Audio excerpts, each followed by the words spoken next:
2006 সালের 28 অক্টোবর আপনাদের এই হ্যাডামটা কইয়া ছিল।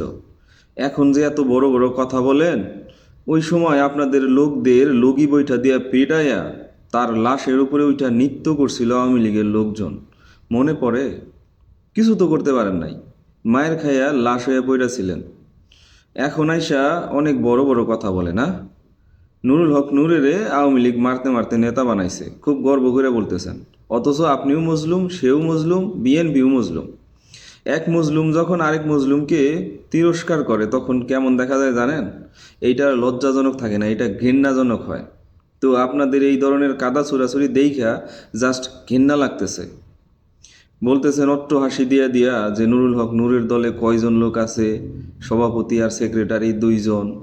মানে আপনারা এত লোকজন এই যে পিটানিরা খাইলেন, মনে পড়ে কেমনে খাইলেন? সেই লোকগুলো আসিল কোথায়? 2013 সালে আপনাদের শীর্ষ নেতাদেরকে ফাঁসিতে ঝুলাইলো একে একে। কিছু তো করতে পারলেন না, কিচ্ছু করতে পারেন নাই। কিছু গাছপালা কাটছিলেন খালি, কিছু গাছপালা কাটটা পরিবেশের ক্ষতি করছেন, এর বাইরে আর কিছু করতে পারে নাই। তো কথা হইতেছে যে আপনাদের তো ইতিহাস পরাজয়ের ইতিহাস। দিনের পর দিন খালি পরাজিত পরাজিত পরাজিত, মাপ চাই, ক্ষমা চাই, ভুল হইছে, এর উপরেই আছেন।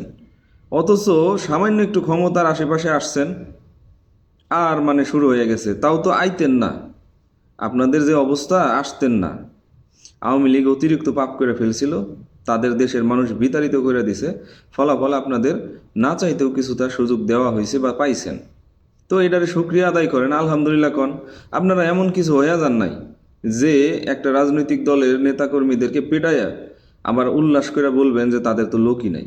তো তাদের লোকই নাই, তাই আবার তারা বলে আক্রমণ করছে, গাড়ি ভাঙচুর করছে। তে নুরুক তো যায় আর গাড়ি ভাঙচুর করে নাই, তাই না? তো তারা 2 জন লোকের দল, গাড়ি ভাঙলো কে? না নিজেরা ভাঙছেন? ভাই, কথা বলার আগে হিসাব করে বলতে হবে। যত বেশি কথা বলবেন তত বেশি ভেজালে পড়বেন, কথা কম বলেন। আপনারা এমনিতেই অনেক কথা বইলা ফেলছেন। 5ই আগস্টের পর থেকে শুরু করে আত্ম অহংকারে যা বলা শুরু করছেন, এগুলা সব কিন্তু নোট হইতেছে। তো এইগুলা যখন আবার সামনে আসবে না, তখন কিন্তু আর মুখ দেখানোর জায়গা পাবেন না। অনেক সিপাই সাপাই অনেক কিছু কইরা ফেলতেছেন আপনারা। তো কথা হইতেছে যে মজলুম হইয়া মজলুমকে তিরস্কার কইরেন না। আমাদের দেশে আওয়ামী লীগ ছাড়া সবাই মজলুম আছিলেন। বিএনপি বলেন, জামাত বলেন, গণ অধিকার বলেন, সবাই। শুধুমাত্র আওয়ামী কোরামের ভিতরে যারা আছিল, 14 দল বলা হয়, তারা একটু আরামায়েশে ছিল। তো এই তো অবস্থা। আর পুরা দেশের মানুষ নির্যাতিত, নিপীড়িত হইছে। আপনারা হইছেন, সবাই হইছে। কিন্তু এখন এসে সেরা আপনারা একজন আরেকজনের দিকে কাদা ছুঁড়া মারেন।